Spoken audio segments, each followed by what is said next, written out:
Khartoum and Julie, everyone.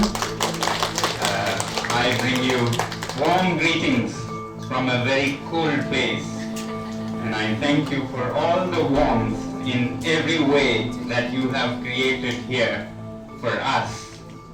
So I want to thank the Autonomous Council of Karbi Anglong, the Center for Karbi Studies, and Assam University for organizing such a beautiful confluence of wisdom and expertise and experience in one place around this beautiful concept called the sixth schedule of the Indian Constitution.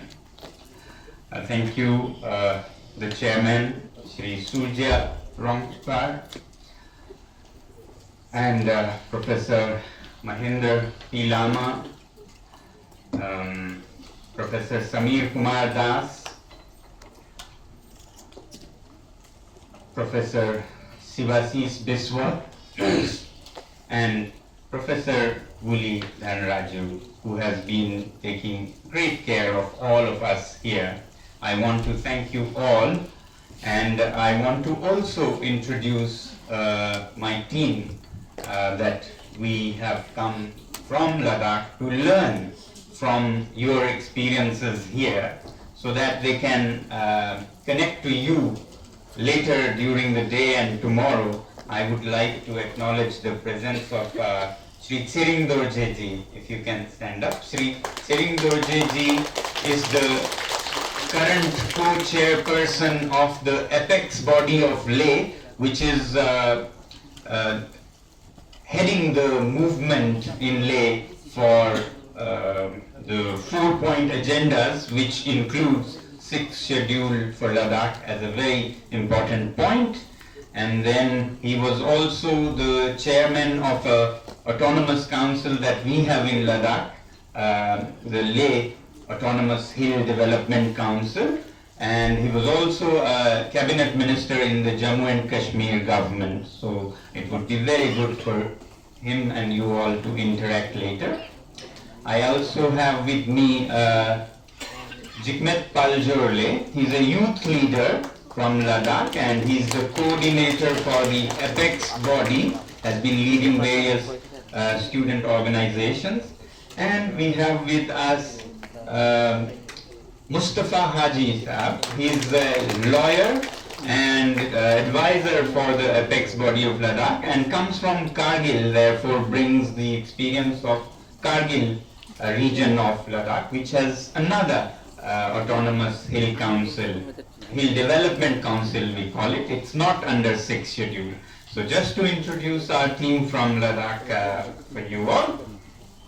Well, thank you once again for all the warmth and welcome and love and affection that you have all showered upon us, and we look forward to have more interactions between Northeast and the region of Ladakh. I will today share with you a little bit about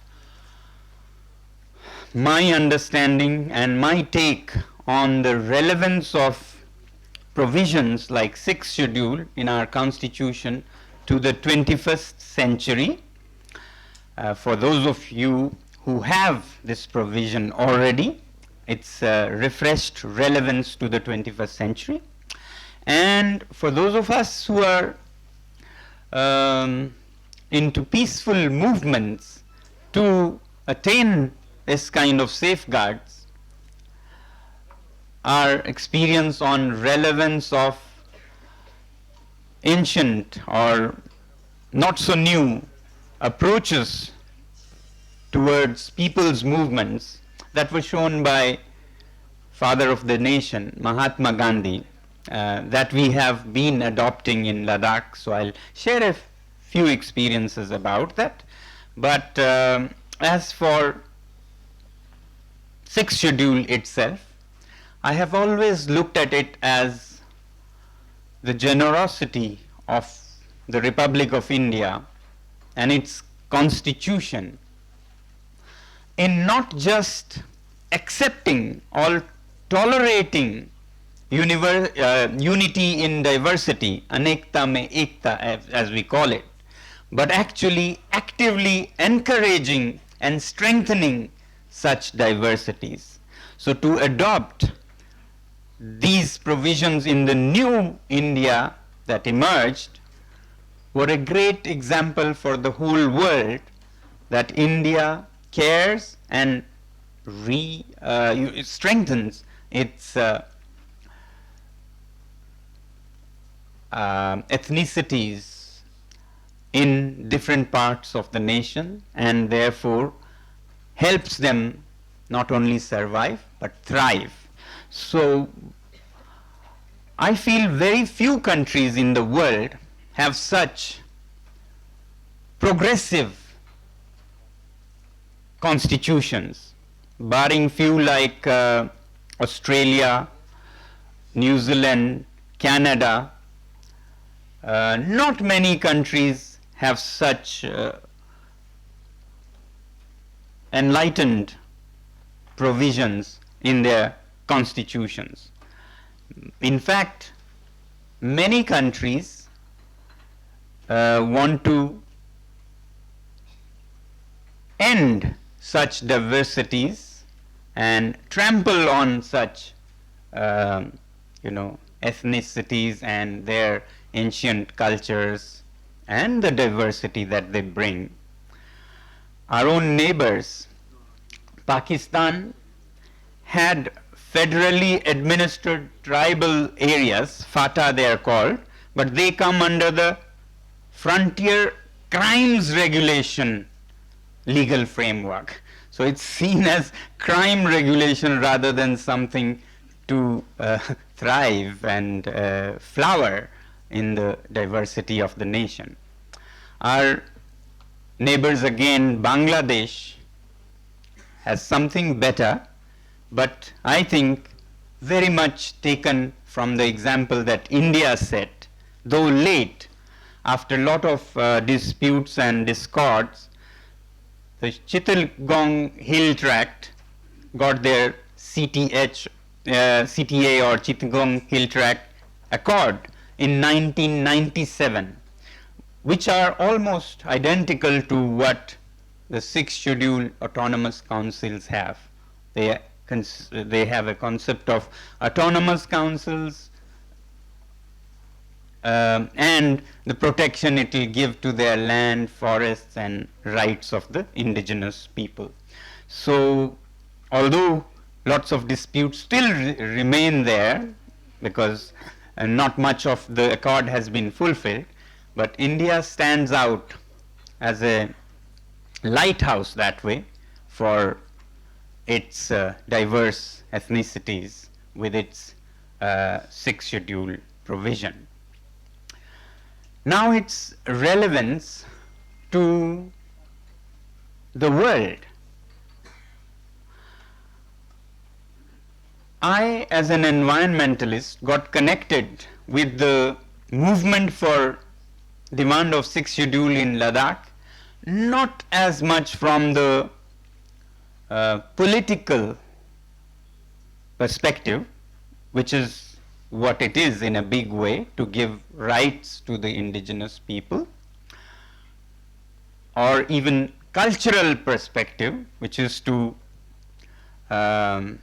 keep the diversity in traditional customs and ways of life, which are all very beautiful. But more than that, I have connected to it as a great solution for ecologically sensitive zones of India, the Himalayas, and perhaps the world. I have always thought and said, you can look up my social media posts as we did our Padyatra recently.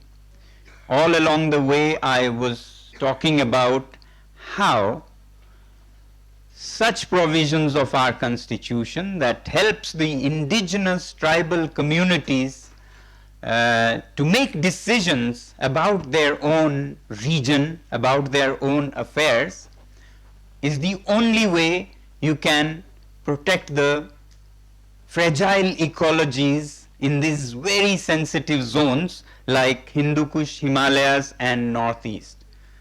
These are very fragile ecologies, and such provisions that strengthens the local people, local indigenous people in this case, can be a great help in maintaining these ecologies. Now, I was thinking as I was walking and making these posts about its importance so that people all over the nation and the world can understand the importance of such a provision that helps the indigenous people living in the Himalayas, and they in turn help protect the ecology that feeds the whole nation. You know, our water depends on Hindu Kush Himalayas. 2 billion people of the world, most of them in the northern part of India and southern China and Tibet, depend on these mountains and its glaciers and its fragile ecology for their water. That is 1/4 of the population of the world. And to keep it, the best stewards will be the local indigenous people who have kept it alive for thousands of years and who are so invested, as they'll be here for many centuries or millennia, so they have a direct stake in keeping the region thriving as compared to people who cannot connect to the local ecology here, who are sent on assignments of 2 to 3 years, like bureaucrats who come and manage, for example, Ladakh's affairs right now. There are no democratic fora in Ladakh, no assembly, councils, yes, but we have no law-making powers because it's not in 6th schedule. So therefore, it's all run by bureaucrats on 2 to 3 years assignments. With all goodwill for them, it's very difficult for them because best of them will make mistakes in a place that they don't understand, in a culture that they don't understand, and in such a sensitive eco zone, they'll make mistakes. And worst of them may enter into deals that the local people will suffer the consequences for many generations. Similarly, like bureaucrats, you may have corporates that enter. They may be for a longer period than 3 years, but that's a bigger problem because they will look at nothing but maximizing their profits. It's not, as I heard in the morning, that we use resources, you cannot use our resources. We use resources like birds on a tree. The tree doesn't die. Indigenous people, the way they use resources. But when a mechanized, organized, large multinational corporate comes, they suck the mountains of all it has for 10 to 15 years and then they throw it. The same use and throw culture that is invading our country coming from the West. So with this approach to Himalayas, we can't be arguing who is doing what because all of us are going to, die. Our civilization is going to die when all the glaciers are melted.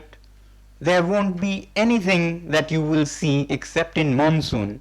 And what you will see in monsoon will not be water. It will be floods that will further kill you if you are not already dead with the drought of the springtime. So that's what will become if we meddle too much with the Himalayan ecology and the cultures and the rights of the people who have taken stewardship of these Himalayas for millennia and hopefully for millennia to come. So that's how I have always connected to the sixth schedule. Many people ask me, you are talking about climate change, climate fast, ecology and environment, what does it have to do with sixth schedule?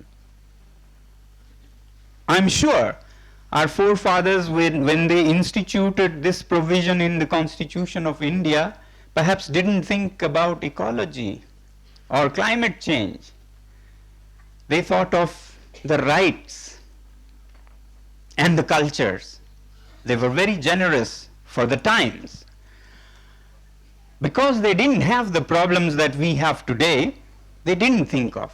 But if you look at today, if you look at 2024 in the 21st century, what we used to back then call development, modernization, progress, is under a huge question mark, if not downright rejection.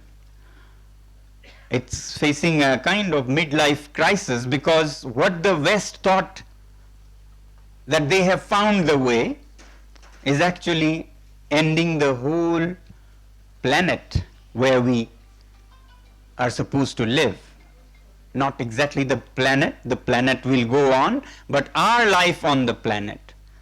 Today, the air is not worthy of breathing, the water we have is not worthy for our children to drink, this land you couldn't hardly touch in urban areas, industrial areas, and the imminent crisis that climate change will usher us in is just unthinkable. What all will happen from here now as we pay the price of what we called development and progress in the past centuries.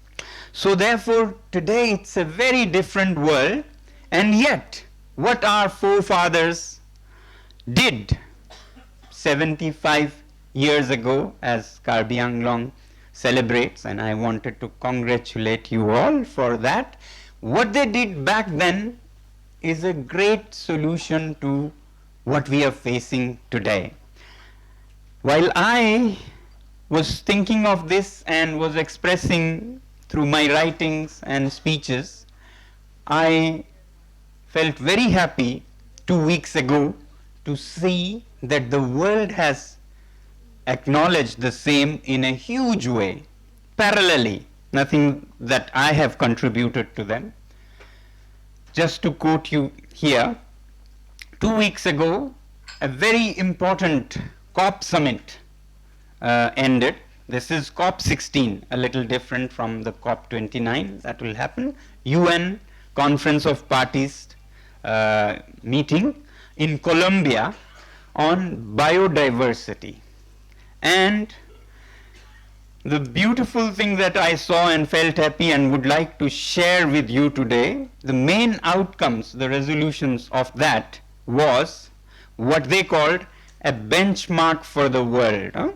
The UN spokesperson says, this is an unprecedented occasion in history of multilateral environmental agreements. Okay, spokesperson says. Now what is it? I'll just say. Agreement was reached after lengthy debates and discussions at the close of COP 16, giving indigenous peoples, that is tribal peoples as we call in India, their communities recognition as the protagonists of biodiversity and conservation, while also deciding to create a subsidiary body for them under the Article 8J of the Convention. So now the entire world is connecting safeguarding and protecting indigenous people to environment and climate change. Through this we can see, and yes, we should all celebrate this with a great applause for the world leaders who went and connected the two when I was being questioned, how do you connect sixth schedule with environment and climate change? So now you can take it as a common knowledge that we can start from and take advantage of this approach and argument when we have talks on further strengthening rather than diluting such provisions. For me, it's not just some groups in Northeast and Ladakh, because I come from there, that should get such decision-making autonomy for their own environment. I feel the entire world will take care of the planet only if each region has some autonomy, has some say in how their region and their ecology is managed. Even not just in Ladakh or Northeast, but I feel all the states should have more autonomy in keeping who they are, what they are, being diverse and distinct, and yet coming together to build a beautiful nation. Anekta mein ekta. So I always say, Ladakh की लद्दाखियत के लिए तो हम 6 schedule बोल रहे हैं, मगर मैं तो चाहूँगा कि पंजाब की पंजाबियत रहे, बंगाल की बंगालियत रहे, कश्मीर की कश्मीरियत रहे, और फिर हिंदुस्तान एक खूबसूरत बगीचा बन के दुनिया के आगे चले. और ये मैं क्यों कह रहा हूं? जब हम छोटे छोटे बेनाम इकाई बन जाते हैं जिसमें खुद का कोई पहचान नहीं रह जाता है, तो हमारे अंदर की ऊर्जा ताकत भी खत्म हो जाती है. हम उस शऊर से, उस जोश से हिस्सा नहीं लेते हैं हर चीज में, जैसा कि तब होता है जब हम अपने आप को अपना सकें. Ownership of ourselves. For example, how can India be great? I'm amazed that we are not able to realize the full potential of each region, each state of our nation. Do you know, Uttar Pradesh is as big as United States of America. If you are talking about, material development also, I'm not so much for that, but how we can be great nation with each region, each part, given its due respect and decision making. In India, West Bengal is bigger than Germany. Maharashtra is bigger than Japan. Kashmir, Jammu and Kashmir is bigger than Israel. Punjab bigger than Australia. So you can imagine, even in the conventional sense, what a nation with so many nations equivalent can do if they are made to feel the tigers they are, rather than part of a mix where they don't know who they are, where they're going. तो इसलिए मैं ये सोचता हूँ कि ऐसी autonomy कुछ हद तक, अच्छे हद तक हर जगह मिले, और खासकर हिमालय में तो ये एक लग्जरी नहीं है, ये नेसेसिटी है, और सिर्फ हिमालय में रहने वाले लोगों के लिए नहीं, बल्कि पूरे उपमहाद्वीप में पानी का स्रोत ही यही है. तो ये मैं आप लोगों के सामने एक बात रखना चाहता था. The second thing I wanted to share briefly, because we don't have so much time, is Ladakh's struggle for 6th schedule, because I thought you might be curious or interested in us as we are in you. So Ladakh was once an independent kingdom in the Himalayas under a powerful king. Then in 1840s, it lost its independence to the Dogra Maharajas. Then for roughly 100 years, it remained as a annexed vassal state of the Dogras. And then when India became independent in 47, Ladakh, together with Jammu and Kashmir, became a part of India. And Ladakh always looked up to India as a source of culture, religion, Buddha's birthplace. But they didn't want to be with Jammu and Kashmir, who had forcefully annexed them 100 years back. So they appealed to the center to take Ladakh in its fold directly rather than be left as a small district, remote district of a remote state, which is what a kingdom had become by now. And this struggle continued every now and then for the last 75 years. But in roughly last 35 years, it gained momentum, and 30 years ago, next year it will be 30 years of Ladakh Autonomous Hill Councils. So while Ladakh was seeking the status of a union territory because the population was too small to be a full state, is what our ancestors perhaps thought. So they always sought union territory. And in 1995, that's next year, it's 30 years, Hill Council of Leh was formed, and some 8 years later, Hill Council, Autonomous Hill Development Council of Kargil was formed, because we were told that formation UT will be not possible till there is Article 370 in the state of Jammu and Kashmir. And I think they also, for the same reason, couldn't take Ladakh's hill councils under the 6th schedule because of Article 370, because it had to be passed in the Jammu and Kashmir Assembly, and Ladakh never had a very good relation with Jammu and Kashmir, who they wanted to free themselves. Free Ladakh from Kashmir was a movement then.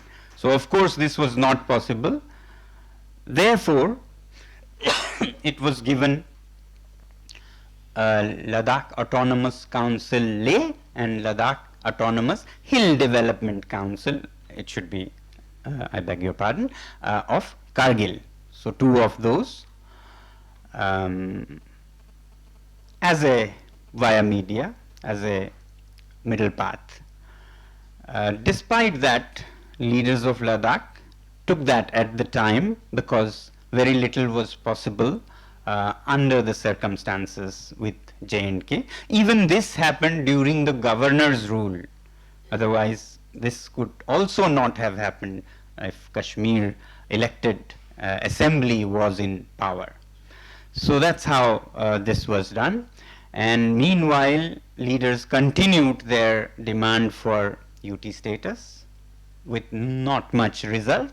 Then suddenly in 2019, when Article 370 was removed, at the same time the government created the Union Territory of Ladakh also, along with Union Territory of Jammu and Kashmir. So Ladakh never had any serious opinions about Article 370, except that this is what was stopping them from getting their identity as a entity in themselves. Ladakh itself, though as a union territory, was being stopped by this. So therefore, when this happened, they celebrated. They were very grateful to the center for creating this union territory. It was taken as a no-brainer, as a granted thing that this union territory will have two things. One, Ladakh used to discuss even before that about the safeguards to the unique culture, environment, land, etc. that was earlier provided by the Article 370. And the answer in all such conferences there was the sixth schedule of the Indian Constitution. Because 95% or more of the population in Ladakh is scheduled tribes. Therefore, it was taken as a no-brainer that of course we will get this protection. Secondly, it was always demanded and expected that the union territory will be with a legislative assembly.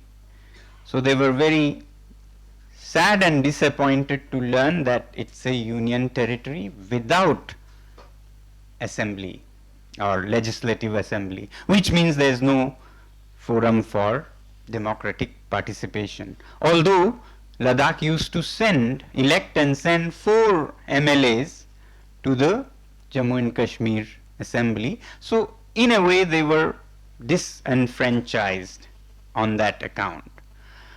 For the 6th schedule part, it was always, as I said, expected that this provision will be extended to Ladakh, and not just expected, it was actually offered by the government or the ruling party in various public meetings after the announcement of UT, where they said you will be taken under fold of 6th schedule. There are minutes of the Home Ministry, Ministry of ST, SC, Law Ministry, etc.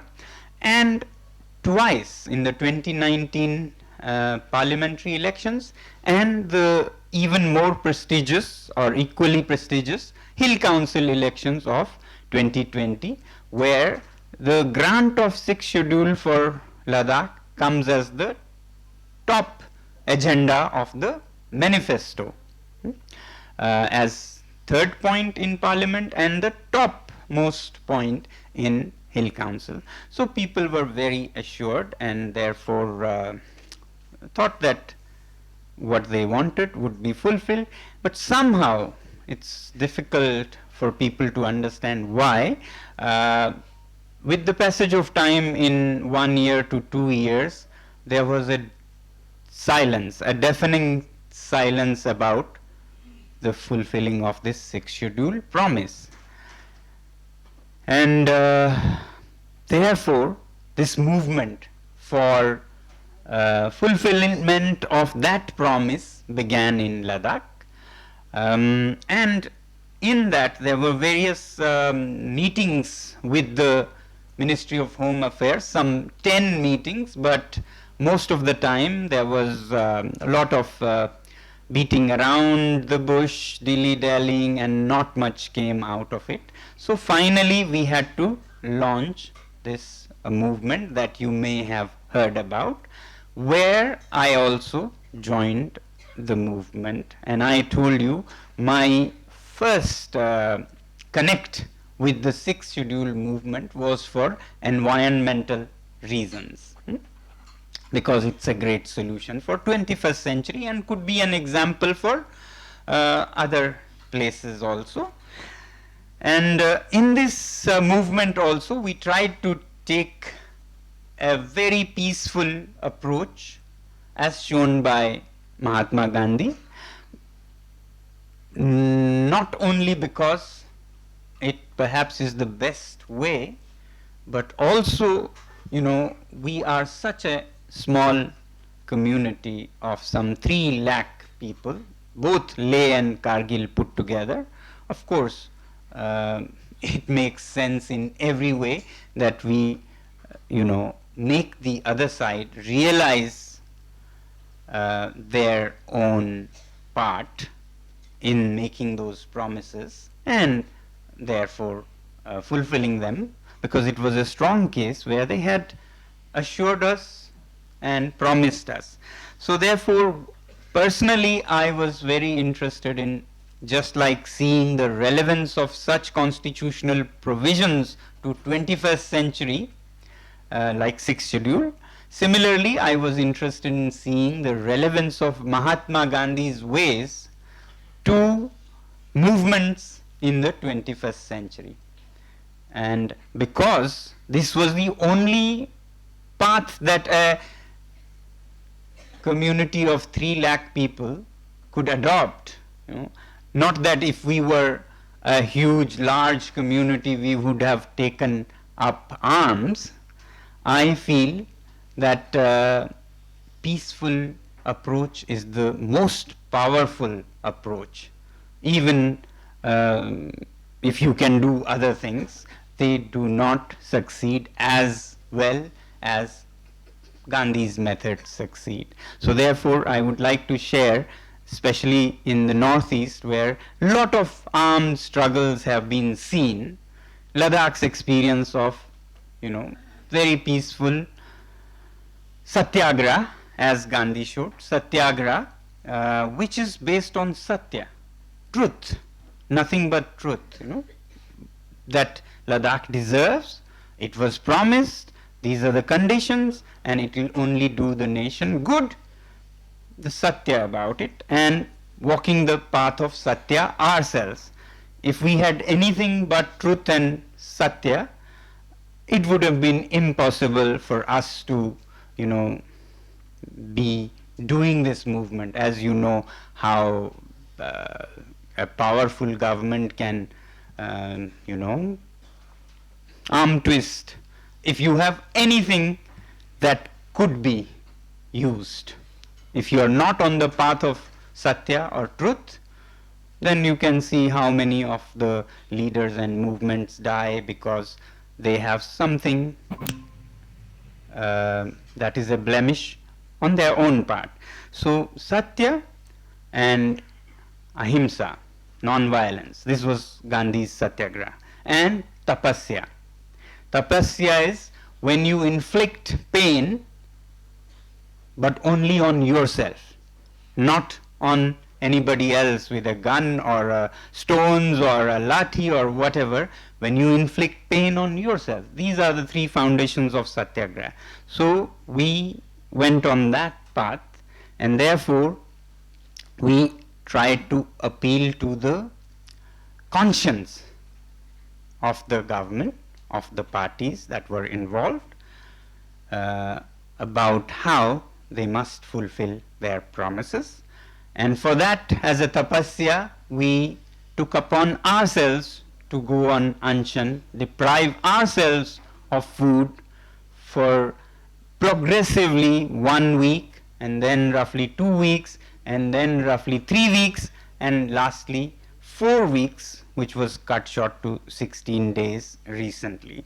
So anchan and satyagraha, both was Mahatma Gandhi's path that he showed, and he went on the longest anchan of 21 days, and therefore we said we'll do exactly that, and that's why the last, the one before the last one was 21 days anchan. It was also the 3rd week as we progress. The idea is keep progressing with every time 1 week more till you die.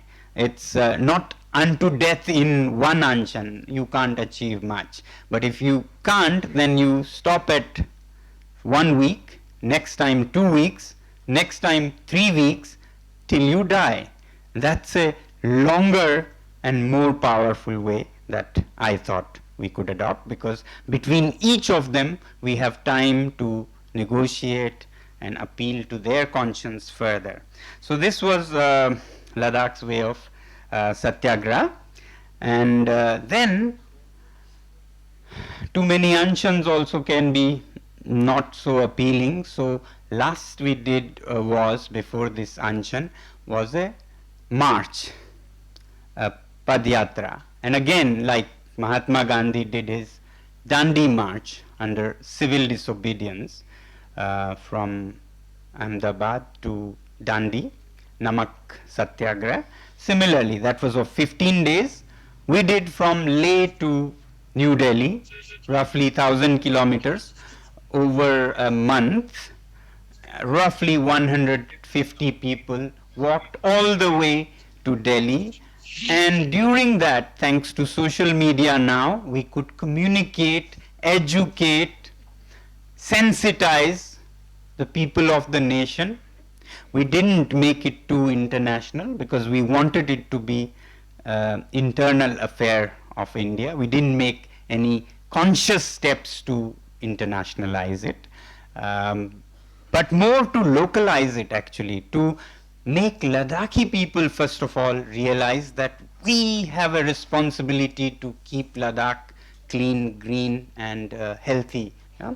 Because we also talk not just about, tribal, non-tribal, insider, outsider. One of the things I talk when I connect to Ladakhi people through my podcast is Ladakh ko Ladakhiyon se bhi bachana hai. That's very important, because it's not just somebody else, some corporate, some bureaucrat that will do damage. Your own people can do as much damage if you do not remain yourselves. If you just see for short-term gains and so on, then that would happen.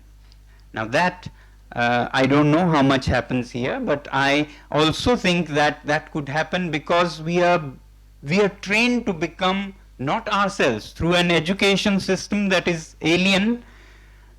We are in a way trained to become urban, and therefore may hold not the ideologies or way of thinking as our ancestors had. So we ourselves, with the right names, that Karbi people have or the Mahasau people have as a surname, could even become an enemy of our ancient culture, land, ecology, and so on. So please be aware that we have a responsibility to protect ourselves also, and not just government or corporates.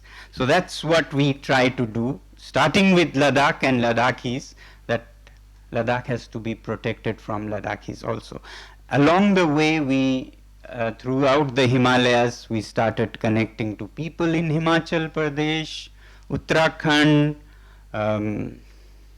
Chandigarh, Punjab, Haryana, and so on, with messages, thanks to social media, as I said, about why it is important for them also, and the government, why it is important for them. So appealing to the conscience of the other side. That was Gandhi's formula, the conscience through truth and non-violence and tapasya. And let me tell you how successful it was. We were going to negotiate or talk to from Leh to Delhi, walking for a month with the government, and all along the way, people from all political parties connected so well, whether they were from opposition or ruling party. So many leaders of Bharatiya Janata Party could strike a chord with what we were saying. So they joined, they treated us along the way, and while in Delhi, people from Rashtriya Swayam Sevak Sangh and Bharatiya Janata Party would bring us things to support us, some openly, some covertly. They would send things and send messages, we can't come out in open, but our hearts are with you. Senior leaders would come, half of our party is in support of you. This could not have happened if we had adopted any other path than the path we adopted. So this is the strength of that path that Gandhi showed, and the relevance to 21st century that we saw. Otherwise, 3 lakh people, trying to assert something in front of a most powerful government in the world, I would say, would not have been possible if it was not the support of the whole nation. This was along the way. Then all over the nation people started supporting and discussing and debating environmental issues, which was our educational agenda also, to sensitize people. All of that happened and a lot of support came, and the government also agreed to resume the discussions with Ladakhi leaders, and wish us the best in the talks that will happen on 3rd December, when our leaders will enter into discussions. So I just wanted to say that Mahatma Gandhi's ways are very relevant for small communities or large communities, even in 21st century, and the issue of safeguards, like under the provisions of 6th schedule, are becoming even more relevant than they were in the 1940s and 50s today. So I just want you in the end to remind you to understand the value of what you have. People may start not valuing because it is there, taken for granted, like fish do to water. They don't value it till they are out of the water. Like we do to our air, perhaps we'll do it more when we'll suffocate in the industrial pollutions that we see in Delhi and other industrial cities. So please learn to value what you have and thank our forefathers who kept such provisions in the constitution, and if you want to make it better, even more beautiful, then choose the path that Mahatma Gandhi showed. Thank you very much. Thank you.